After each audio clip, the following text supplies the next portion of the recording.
아담이 자기 아내 하와와 동침하니 아내가 임신하여 가인을 낳았다. 하와가 말하였다. 주님의 도우심으로 내가 남자 아이를 얻었다.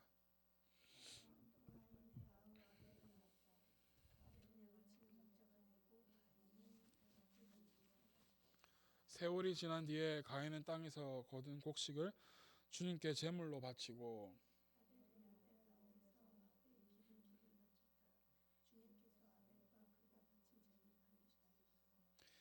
가인과 그가 바친 제물은 반기지 않으셨다. 그래서 가인은 몹시 화가 나서 얼굴빛이 달라졌다.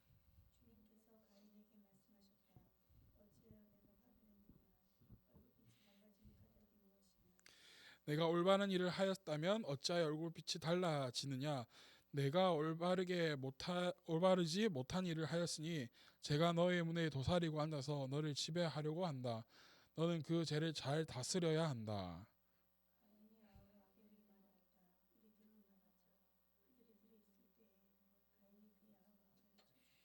아멘. 오늘 말씀의 제목은 사망에서 생명으로 옮겨졌습니다. 제목으로 말씀을 나누고자 해요. 오늘 특별히 이 본문은 우리가 잘 아는 말씀이고 본문이에요. 예배에 대한 본문으로 잘 알려져 있어요. 특별히 형과 아우, 가인과 아벨 이 예배로 인해서 일어난 인류의 첫 살인이 벌어진 본문이기도 하죠. 그래서 이 본문 속으로 우리가 오늘 한번 들어가 보려고 해요. 우리 지난주도 그렇고 지난주도 그렇고 우리 성경 인물을 통해서 계속해서 우리가 성경을 하나씩 살펴보고자 합니다. 특별히 우리 1절을 먼저 한번 볼까요? 1절 시작. 자기 아내와 동침하니 아내가 임신하여 가인을 낳았다. 하가 말하였다. 주님의 도우심으로 내가 남자아이를 얻었다. 자, 인류의 하나님께서 하나님 형상으로 만든 이 아담 그리고 아담의 배필로 하를 예수님께서 하나님께서 만들어 주셨어요. 그래서 이 하나님께서 만드신 이 에덴 동산에 살게 하셨지만 아담과 하가 저지른 범죄로 인하여서 에덴 동산에서 쫓겨나게 돼요. 쫓겨나면서 남자는 평생토록 일하는 노동의 벌을 받게 되고 여자들은 그 애를 낳는 출산의 고통을 받게 되는 거죠. 특별히 이 아담과 하가 이제 동침해서 누구를 낳게 되냐면 가인을 낳게 되었어요. 혹여나 이런 사람이 있더라고. 뭐 어떤 사람이냐면 가인과 아벨이 쌍둥이라고 아는 사람이 있더라고요. 그게 아니라 가인이 먼저 태어난 형이었어요, 여러분. 자, 봅시다. 그런데 성경은 우리가 아는 것처럼 역사순으로 모든 것이 딱딱딱 맞게 다 등장하지는 않아요. 이 구속에 관한 역사 과정에서 꼭 필요한 부분들을 기록되어지게 하고 기록해서 우리에게 보여줘요. 그런데 특별히 우리가 성경을 보면서 우리가 자세히 봐야 하는 이유는 무엇이냐면 모든 것이 세세하게 시간별로 몇 시 몇 분에 몇 초에 일어난 일을 다 기록하지는 않았지만 이 성경에 있는 문법들과 쓰여진 단어들을 통해서 어떻게 세월이 흘러갔고 어떻게 우리에게 보여주는지 알게 해주고 보여줘요. 그래서 우리는 성경을 조금 더 깊이 묵상할 필요가 있고 알아갈 필요가 있는 것 같아요. 특별히 오늘 이 1절에서는 가인을 낳게 돼요. 가인. 첫 번째 아이 가인을 낳게 되는데 이 가인의 이름의 뜻 우리가 요한복음도 살펴보고 제가 말씀을 전할 때에 중요하게 여기는 게 있는데 뭐냐면 그 가지고 있는 이름의 뜻을 제가 계속해서 여러분들에게 가르쳐주고 전해주려고 해요. 왜냐하면 이름에는 그가 추구하는 혹여 부모가 추구하는 그런 방향이라든지 있기 때문에 우리가 하려고 하는데 특별히 가인은 어떤 뜻을 가지고 있냐면 소유라는 뜻을 가지고 있어요. 소유. 하와는 1절에 보니까 가인을 낳으면서 이런 생각을 가지게 되었어요. 뭐냐면 하가 말하였다.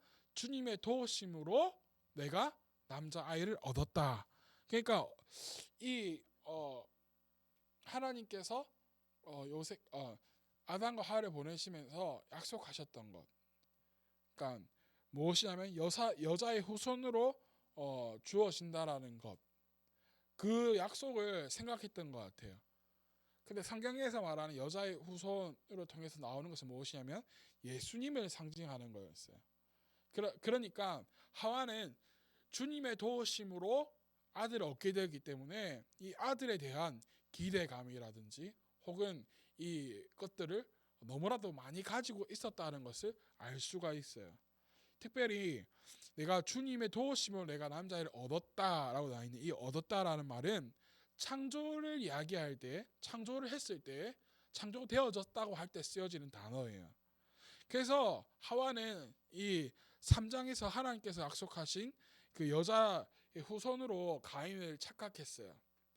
그래서 하와가 나는 주님의 도우심으로 내가 하나님의 귀한 후손을 낳았습니다라고 착각하고 있는데요.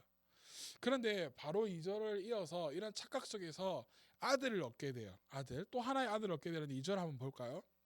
2절 시작. 하와는 또 가인의 아우 아벨을 낳았다. 자, 아벨이 누구라고요? 가인의 아우예요. 쌍둥이가 아니죠, 그죠?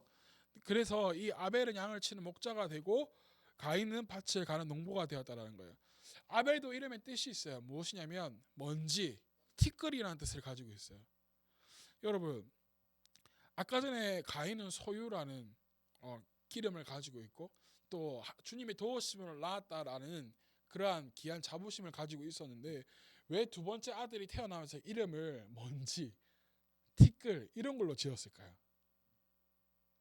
차별하는 것 같지 않아요, 여러분? 첫째 아들과 둘째 아들? 첫째 아들 물론 첫째가 중요하죠. 그런데 둘째는 그러면 이름을 지어도 왜 먼지, 티끌이라고 했을까? 자, 가인이 이 땅에 태어났어요. 성장했어요. 하가 생각했단 말이에요. 누구의 도우심으로 태어났다고요? 주님의 도우심으로 태어났다고요. 그런데 그렇다면 성장하면서 그만큼의 기대가 있었을 텐데 그 기대, 그 성장하면서 기대만큼 부응하지 못하는 거예요. 그러니까 하나님이 약속으로 태어난 후손이라고 생각했는데 그래서 모든 것이 다시 원래 이전의 상태대로 에덴 동산에 살았던 그 상태대로 돌아갈 것이라고 생각했는데 그렇지 못한 거예요. 그러니까 이 가인을 키우면서 깊은 좌절을 맛보게 되는 거예요. 그래서 그런데 그 뒤에 누가 태어나냐면 아벨이 태어난 거예요. 다 부질없네. 그러니까 이 둘째 아들 이름을 어떻게 지은 거예요? 먼지 티끌이라고 지은 거예요. 어찌됐든 이 두 아들이 성장해서 직업을 갖게 돼요. 아벨은 어떠한 직업을 갖게 되죠? 양을 치는 목자가 되고요. 가인은 농부가 되었어요. 자, 오늘 이 3절부터 중요한 본문이 들어가기 시작하는데 그리고 이 직업을 가지면서 이들이 주님께 자신들의 재물을 바치게 되는 예배가 이루어지게 돼요. 즉 예배. 자, 3절과 5절을 한번 3절, 4절, 5절을 한번 같이 읽어 볼까요? 3, 4, 5절. 시작. 세월이 지난 뒤에 가인은 땅에서 거둔 곡식을 주님께 제물로 바치고 아벨은 양떼 가운데서 맛배의 기름기를 바쳤다. 주님께서 아벨과 그가 바친 제물을 반기셨으나 가인과 그가 바친 제물은 반기지 않으셨다.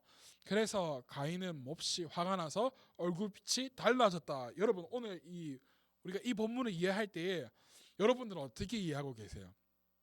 하나님께서 아벨의 예배는 받으셨고 가인의 예배는 안 받으셨대요. 이 본문을 여러분들은 무엇으로 이해하고 있어요? 하나님께서 이 아벨의 예배는 왜 받으시고 가인의 예배는 왜 안 받으셨을까요?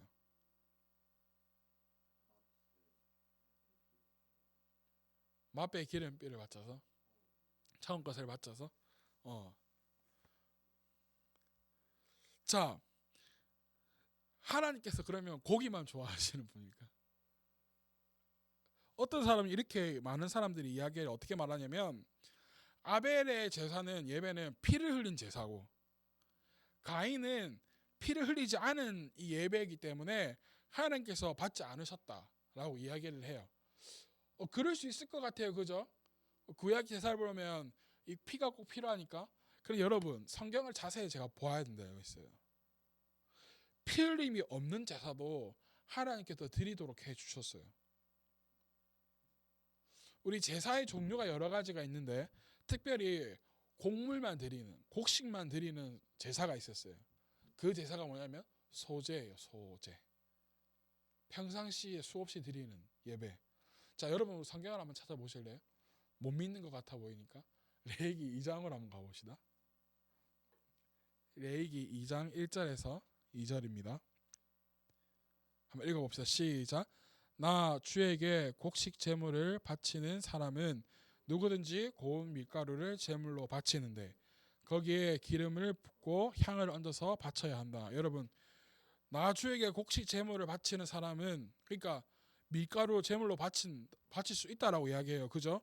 2절도 한번 읽어볼까요? 시작.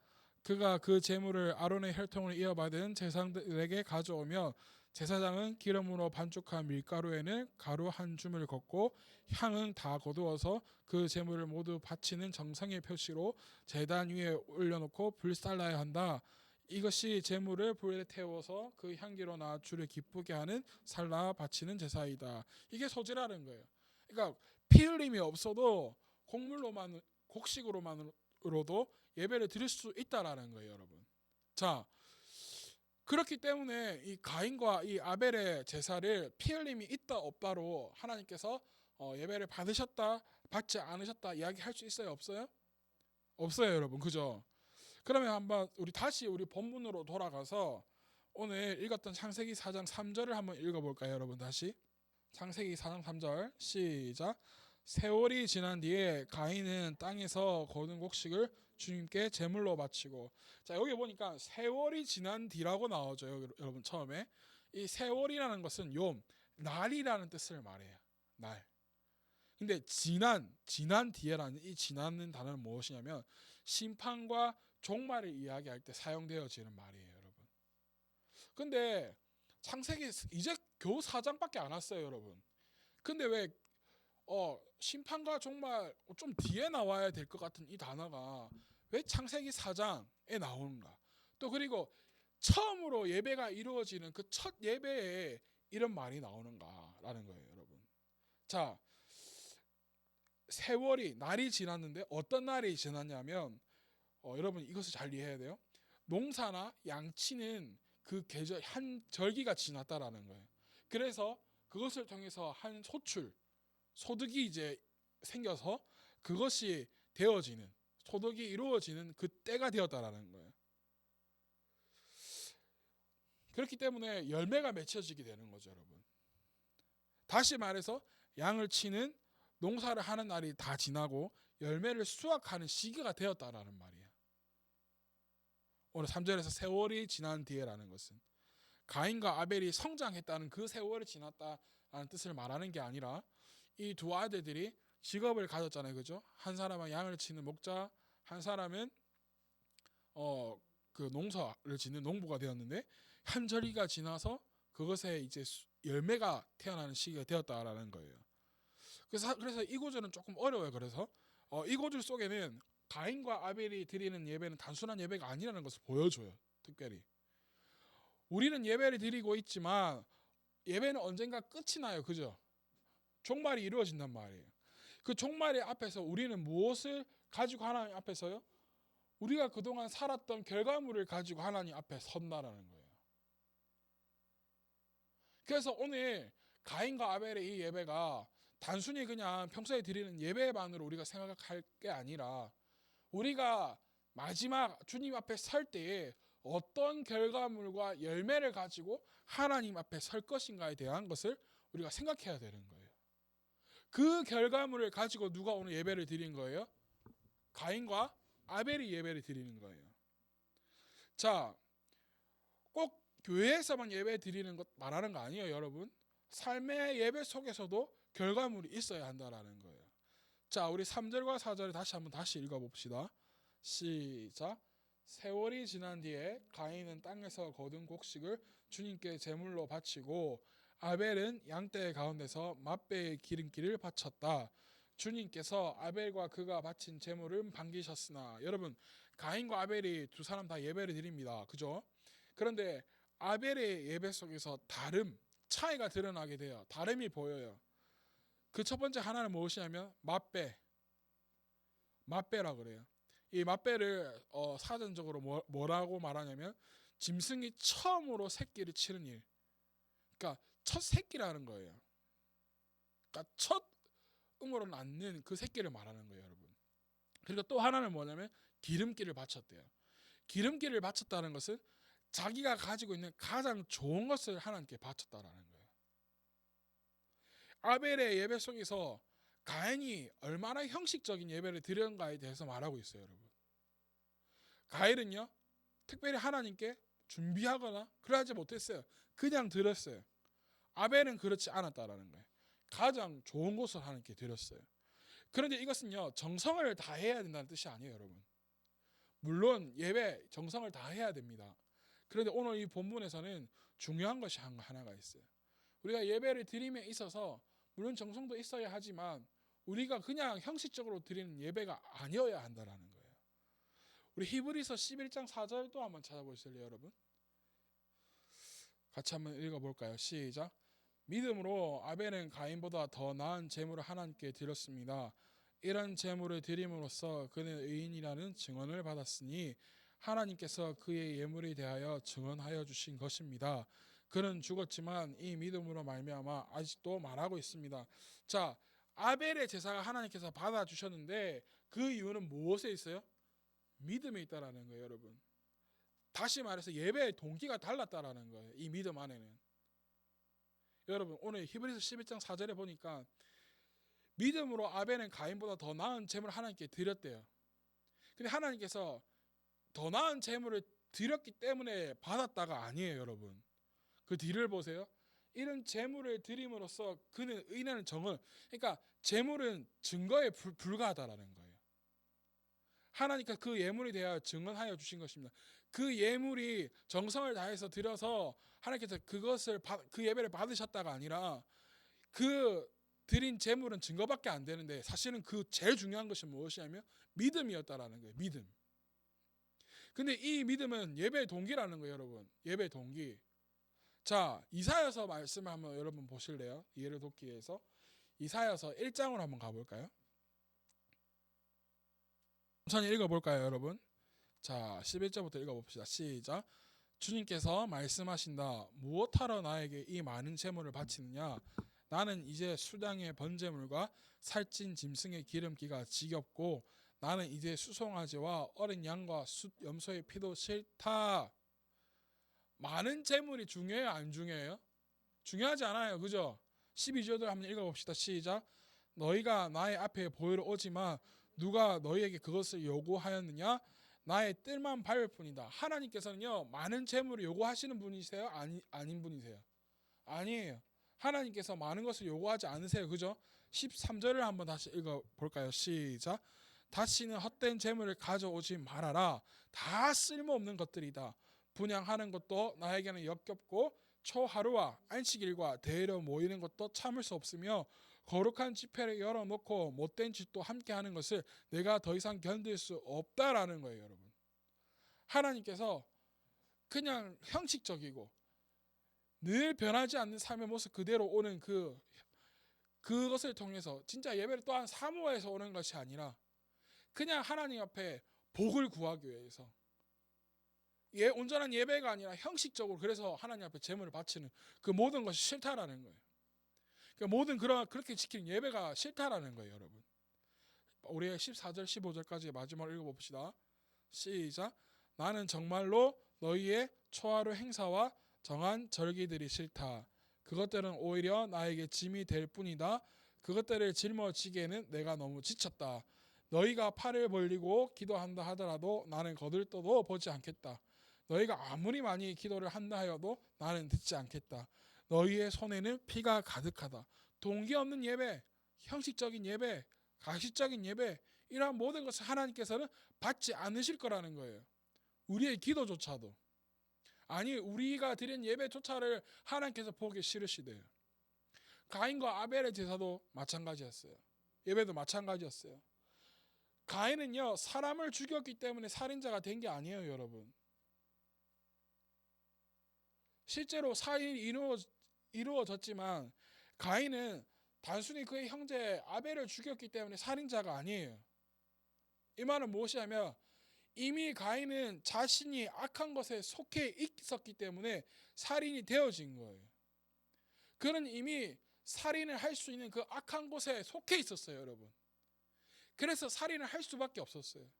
살인을 해서 살인자가 아니에요, 그렇기 때문에. 왜? 이미 그는 악한 곳에 속해 있었기 때문에. 요한 1서도 한번 찾아볼까요? 요한 1서. 우리 신약 성경. 우리는 가인과 같은 사람이 되지 말아야 합니다. 그는 악한 자에게 속한 사람이어서 당신 동생을 쳐 죽였습니다. 무엇 때문에 그는 동생을 쳐 죽였습니까? 그가 악한 일 동생이 한 일은 의로웠기 때문입니다. 여러분 보니까 가인이 어디에 속한 자라고요? 악한 자에게 속한 자라고요. 악한 것에 속한 것도 아니고 무엇에 속했다고요? 악한 자에게 속했다고요, 여러분. 그러니까 우리는 누구의 다스림을 받아야 되는 사람들이에요, 여러분? 하나님의 통치와 다스림을 받아야 하는 사람이에요. 그죠? 그런데 가인은 하나님의 통치함을 받았어요? 안 받았어요? 아니에요. 세상, 악한 것에 속하고 다스림을 받았다라는 거예요. 그래서 꼭 살인을 해서 살인자가 아니라는 거예요, 여러분. 자, 여러분, 신앙은 정성을 다하는 것에 중심이 있는 것이 아니에요, 여러분. 물론 우리가 정성을 다하긴 다 해야 돼요. 그런데 예배의 중심은 그 정성에 있지 않다라는 거예요. 어디에 속해 있는가에 대한 처절한 싸움이 되어야 돼요, 예배는. 내가 예배를 드리지만 가인도 예배를 드렸어요, 여러분. 제사를 드렸단 말이에요. 근데 어디에 속하고 속하지 않느냐가 예배를 드림에서 결정적인 차이가 되었다라는 거예요, 여러분. 아벨은 믿음의 중심으로 누구에게 속한 거예요? 하나님께 속했고 하나님 다스림을 받았어요. 그러니까 그 믿음 동기 속에서 하나님께 예배를 드리고 싶은 마음이 솟구칠까요? 솟구치지 않을까요? 솟구치게 되는 거예요. 그러니까 정성을 다하게 되는 거예요. 자신의 첫 소출인 그 맛배에 그런 짐승을 드릴 수도 있는 거고 기름기가 있는 가장 좋은 것으로 하나님께 바칠 수 있는 정성이 생겨진단 말이에요. 무슨 말인지 이해되세요, 여러분? 어디에 속했기 때문에? 하나님의 그 다스림 속에, 통치 속에 속해 있기 때문에. 그런데 가인은 어디에 속해 있는 거예요? 악한 자에게, 세상에 속해 있기 때문에 그 마음에서 동기가 예배 드림이 온전한 하나님께 솟구치는 마음이 생기는 거야, 안 생기는 거야? 생기지 않는 거예요. 이것이 오늘 가인과 아벨의 예배의 차이예요. 교회에 올 때 물론 복장도 중요해요, 여러분. 준비해야 돼요. 그런데 꼭 이런 교회 있어요. 남자 어른들은 꼭 양복 정장 입고 오세요.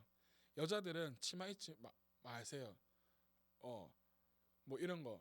또 슬리퍼도 신지 마세요. 여러분, 물론 중요해요. 복장도 중요해요. 그런데 여러분, 우리가 가르쳐야 될 것은 무엇이고 우리가 또한 배워야 될 것은 무엇이냐면 지금 내가 어디에 속해서 예배를 드리고 있는가에 대해서 우리가 가르치고 깨달아야 한다는 거예요. 여러분들은 지금 어디에 속해서 예배를 도대체 드리고 있는 거예요? 여러분들은 지금 하나님의 그 통치 속에 다스림 속에 들어가서 내가 예배 드리고 있어요.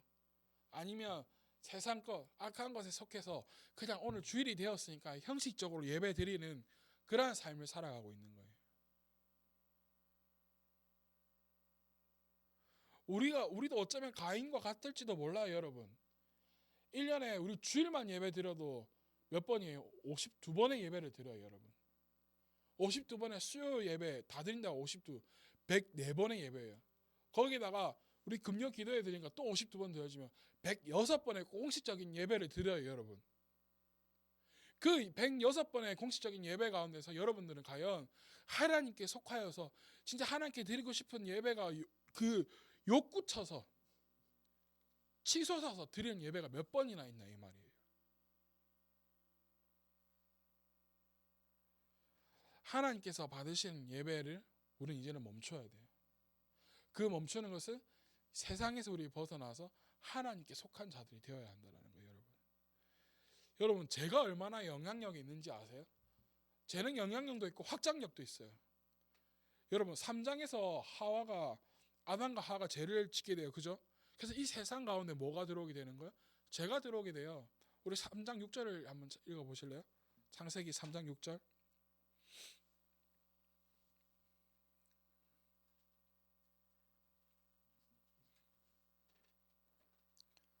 창세기 3장 6절. 자, 한번 읽어봅시다. 시작. 여자가 그 나무의 열매를 보니 먹음직도 하고 보암직도 하였다. 그뿐만 아니라 사람을 슬기롭게 할 만큼 탐스럽기로 한 나무였다.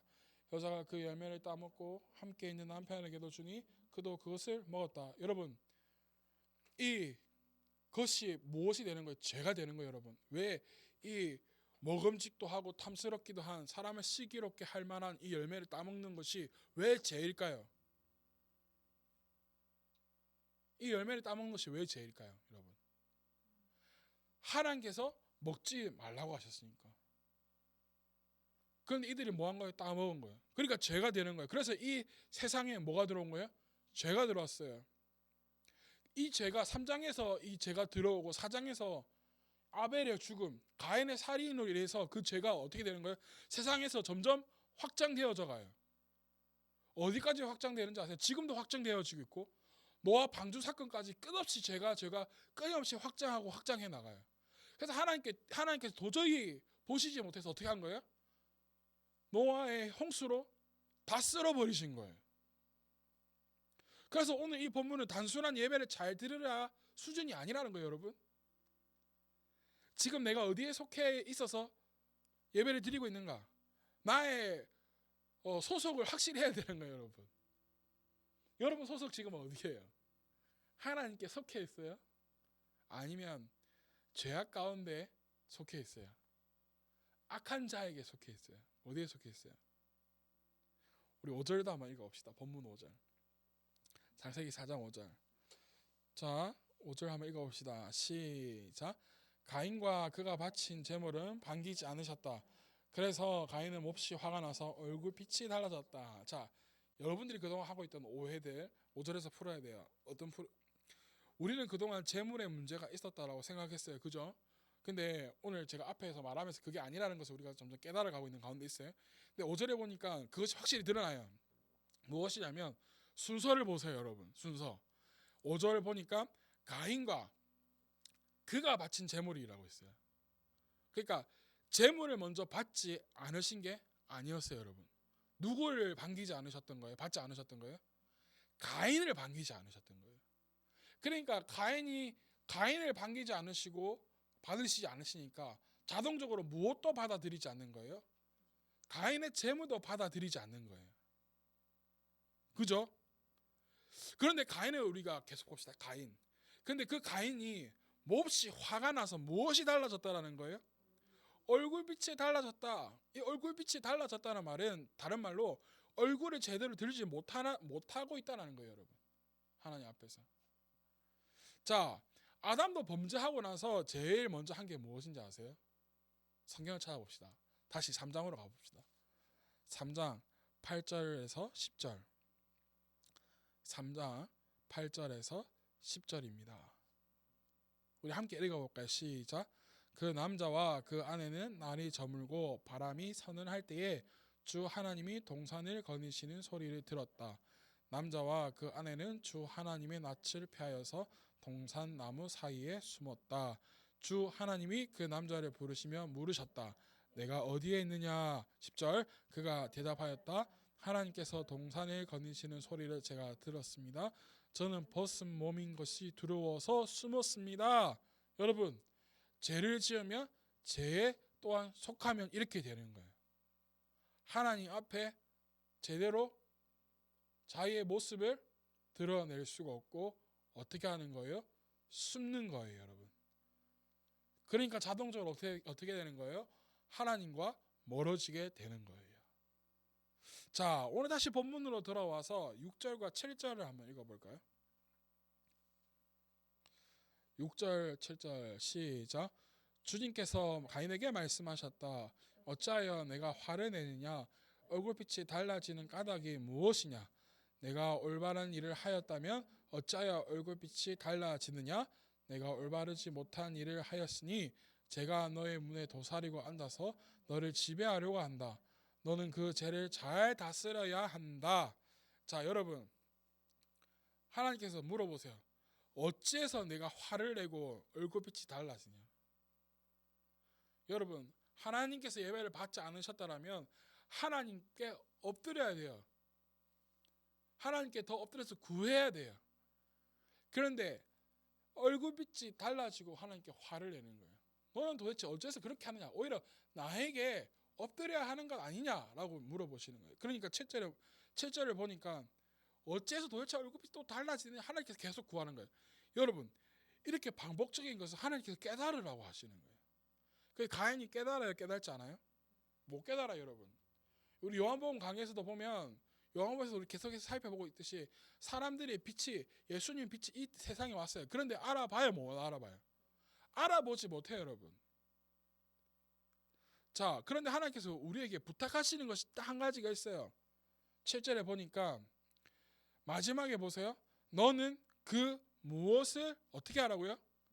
죄를 다 어떻게 하라고요? 잘 다스려라고 말해요. 그런데 우리는 그 죄를 다 잘 다스려요, 못 다스려요?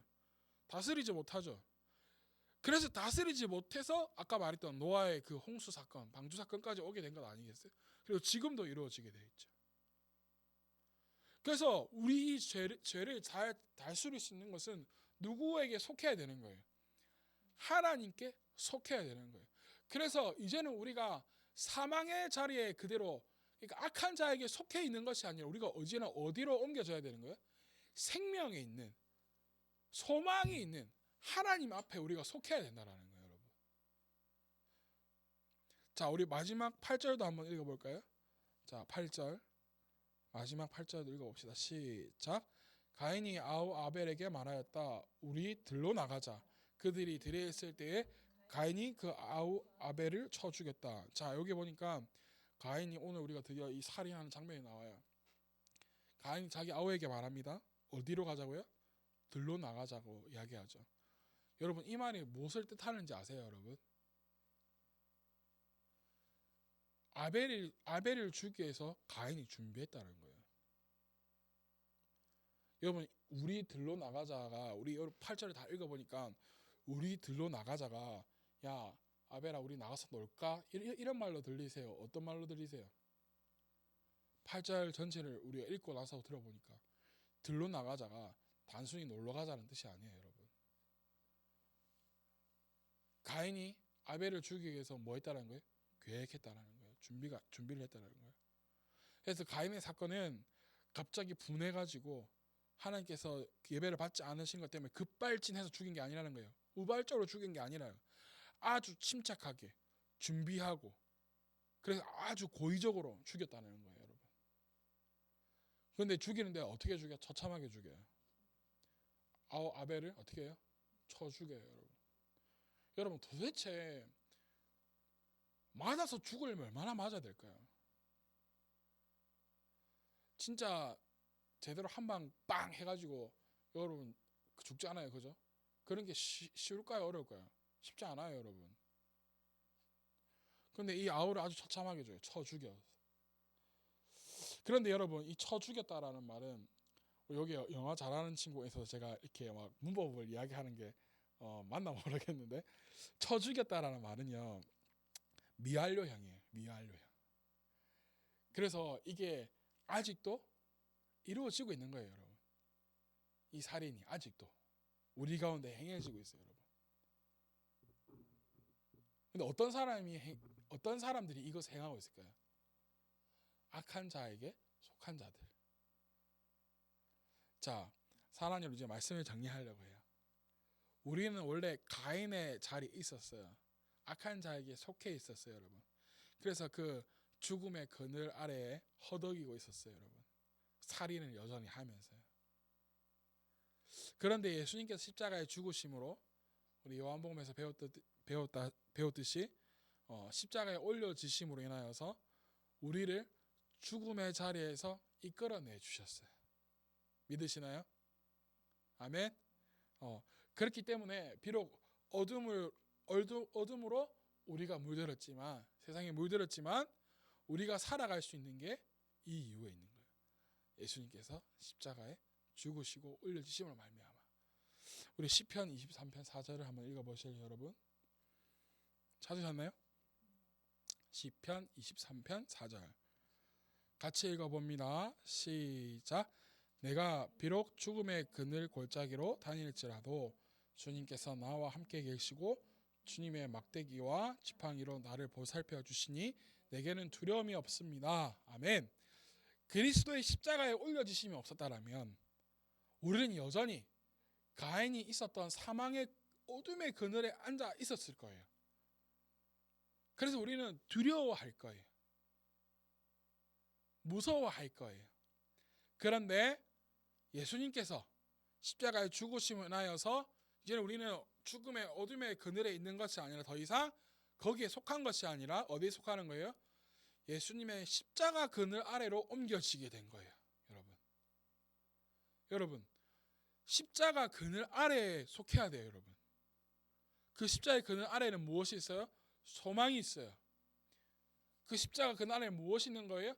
생명이 있는 거예요. 여러분 그래서 우리는 어디에 속한 예배를 드려야 되는 거예요? 하나님의 통치함과 다스림 아래에 있는 거기에 속하여서 우리가 예배를 드려야 하는 거예요. 여러분 십자가에 올려지심으로 우리에게 소망을 주시고 생명을 주신 그 예수님이 십자가의 자리로 옮겨지시길 바라요. 오늘 이 시간 이것이 아니면 우리는 살아갈 수 없어요. 우리가 방금 읽었던 시편 23편 4절처럼 비록 내가 죽음의 골짜기 다닐지라도 주님께서 나와 함께 하지 않으시고 주님의 막대기와 지팡이가 나를 보살펴 주지 않으시니 나는 뒤렸습니다라는 고백이 되는 거예요. 속하지 않는다라면. 그렇게 우리는 예수님만이 답이기 때문에 예수님께 속해야 되는 거예요. 여러분 성경은 그래서 단순히 도덕책이 아니에요. 여러분 신앙 서적의 수준이 아닌 거예요. 하나님 말씀을 통해서 우리의 살리는 생명의 힘이 하나님 말씀을 통해서 우리에게 나오지게 되는 거예요. 그래서 우리는 이제 예배를 드릴 때 예배의 본질을 이제는 회복해야 될 때인 거예요. 여러분 가인과 아벨의 예배를 통해서 우리 예배의 본질을 이제 깨닫는 것 같아요. 예배의 본질 누구에 속한 예배를 드리는 거예요? 하나님께 속한 하나님 통치 아래 예배 드리는 자들이 되어야 되는 거예요. 그 자들에게는 예배 드릴 동기가 생기는 거예요. 그래서 자기의 가장 귀한 것, 좋은 것을 드려도 아깝지 않는 사람이 될 수 있는 거예요. 여러분 아벨이 그 예배를 드렸다라는 거예요. 자, 주님 앞에서 다시 십자가 앞에 못 박힘을 받는 그 자리에 우리가 서야 돼요. 여러분 당당하게 다시금 우리에게 주신 구원의 감격을 회복하는 자리에 우리가 서야 되는 거예요. 그 예배가 그러한 곳이 되어야 돼요. 우리 늦는 것도 이제는 그만해야 돼요. 여러분 건너뛰는 것도 그만해야 돼요. 예배 건너뛰는 것도 우리 지금 나오지 않은 친구들도 많은데 이제 그런 거 이제 벗어나야 돼요. 어찌 사망에서 생명으로 옮겨 주셨는데 건너뛸 수가 있어요. 예배를 어떻게 죽음에서 생명을 우리를 옮기셨는데 대충 시간만 때우고 가는 그런 시간을 보낼 수가 있냐 말이에요. 매 시간이 주님 내가 여기 있습니다. 나를 보내주세요라고 고백되어져야 하는 게 예배의 시간이 되어야 하는 거예요. 여러분 하나님께서 여러분들에게 야 너 오늘 헌금 100만 원 해. 너는 50만 원 해. 너는 1000만 원 해. 이렇게 하시는 분이 아니에요. 하나님은 야 내가 사랑하는 아들 독생자 외아들을 너에게까지 줬어. 사망의 그늘에 있는 너를 생명으로 옮겼다고 나에게 와서 우리가 하나님을 사랑합니다. 예수님을 사랑합니다는 고백이 듣고 싶은 게 하나님의 마음이시라는 거예요. 우리 아까 이사야서 본 것처럼 수많은 제물과 수많은 절기 예배를 드린다고 해도 하나님께서는 받지 않으세요. 하나님께 속해 있는 예배 그래서 그 동기가 일어나는 예배를 하나님께서 받기를 원하시는 거예요. 가슴 그 깊은 곳에서 우러나는 고백이 이루어지는 그런 여러분들의 예배가 회복되어지기를 간절히 축복합니다.